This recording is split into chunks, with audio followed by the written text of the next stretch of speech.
గర్భసంచి పక్కన 2 ట్యూబ్స్ ఉంటాయండి. అండ్ ఆ ట్యూబ్స్ మనకి అండాశయానికి గర్భసంచికి మధ్యలో ఉంటాయి. ప్రతి నెల ఆడవాళ్ళకి అండం పెరిగి ట్యూబ్లోకి వెళ్ళిన తర్వాత కణాలు ట్యూబ్లోకి రీచ్ అయ్యాక ఫర్టిలైజేషన్ అనే ఇంపార్టెంట్ ప్రాసెస్ ట్యూబ్లో జరుగుతుంది. సో ఫర్టిలైజేషన్ అయ్యి మనకి ఎంబ్రియో ఫామ్ అయ్యి ఆ ఎంబ్రియో మళ్ళీ వచ్చి గర్భసంచిలో అతుక్కుంటే ప్రెగ్నెన్సీ వస్తుంది. సో ప్రెగ్నెన్సీ రావాలి అంటే ట్యూబ్స్ ఖచ్చితంగా ఫంక్షనల్ ఉండాలి, హెల్దీగా ఉండాలి, తెరిచి ఉండాలి. ఏదన్నా కారణం వల్ల ట్యూబ్ బ్లాక్ అవుతే మనకి ప్రెగ్నెన్సీ వచ్చే ఛాన్సెస్ తగ్గుతాయి. ఒకవైపు ట్యూబ్ బ్లాక్ అయినా ఇంకోవైపు ట్యూబ్ ఫంక్షనల్ ఉంటే మనకి న్యాచురల్ గా ప్రెగ్నెన్సీ వచ్చే ఛాన్స్ ఉంటుంది. కాకపోతే 2 ట్యూబ్స్ ఓపెన్ ఉన్నప్పుడు ఛాన్సెస్ డెఫినెట్లీ ఎక్కువ ఉంటుంది. ఒక ట్యూబే ఓపెన్ ఉన్నప్పుడు ఎటువైపు అయితే ట్యూబ్ ఓపెన్ ఉందో అటువైపు ఎగ్ రిలీజ్ అయిన మంత్ లో మాత్రమే ప్రెగ్నెన్సీ వస్తుంది. సో సింగిల్ ట్యూబ్ బ్లాక్ ఉన్న వాళ్ళల్లో కూడా న్యాచురల్ గా ప్రెగ్నెన్సీ రావడానికి కానీ IUI ద్వారా కానీ మనం ఛాన్సెస్ అయితే ఉంటాయి. బట్ 2 ట్యూబ్స్ బ్లాక్ అయినప్పుడు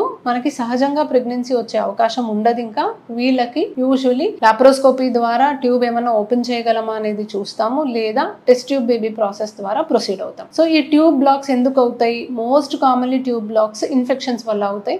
కొన్నిసార్లు చిన్న మ్యూకస్ ప్లగ్స్ వల్ల కూడా ట్యూబ్స్ బ్లాక్ అవ్వచ్చు. ఎండోమెట్రియోసిస్ లాంటి ప్రాబ్లమ్స్ వల్ల, లేకపోతే అతుకులు ఏర్పడటం వల్ల ట్యూబ్ బ్లాక్ అవ్వచ్చు. రెండోది, ట్యూబ్ బ్లాక్ అయ్యిందా లేదా ఎలా తెలుస్తుంది? మనకి ట్యూబ్ బ్లాక్ అయిందా లేదా తెలియడానికి ట్యూబ్ టెస్ట్ అనేది చేస్తాం. స్కాన్ చేసిన తర్వాత చాలా సార్లు అడుగుతారండి, ట్యూబ్ బ్లాక్ ఉందా ఓపెన్ ఉందా చెప్పండి మేడం అని. స్కాన్ లో ట్యూబ్స్ కనిపించవండి. ట్యూబ్ లో ఏదైనా వాపు ఉంటే తప్ప ట్యూబ్స్ మామూలు స్కాన్ లో కనిపించదు. ట్యూబ్ బ్లాక్ అయ్యింది అనేది తెలియాలంటే HSG గానీ SSG గానీ టెస్ట్ చేయాలి. సో HSG టెస్ట్ లో డై గర్భసంచి లోపలికి పంపించిన తర్వాత ఎక్స్రే తీస్తాము, ట్యూబ్స్ ఓపెన్ ఉన్నాయా లేదా తెలుస్తుంది. సలైన్ సోనోగ్రఫీలో మనము సలైన్ పాస్ చేసిన తర్వాత స్కాన్ లో మనం ఆ సలైన్ అండాశయం దగ్గర పడుతుందా లేదా చూసి ట్యూబ్స్ ఓపెన్ ఉన్నాయా లేదా తెలుసుకోగలం. సో ఒక ట్యూబ్ ఉన్నా కూడా మీకు ప్రెగ్నెన్సీ వచ్చే ఛాన్స్ న్యాచురల్ గా అయినా IUI ద్వారా కానీ పాసిబిలిటీ ఉంది. బట్ ఎటువైపు అయితే ట్యూబ్ ఓపెన్ ఉందో అటువైపు ఓవ్యులేషన్ జరిగితే మాత్రమే, 2 ట్యూబ్స్ బ్లాక్ ఉంటే మాత్రం IVF చేయాల్సిన అవసరం అయితే ఉంటుంది. Thank you.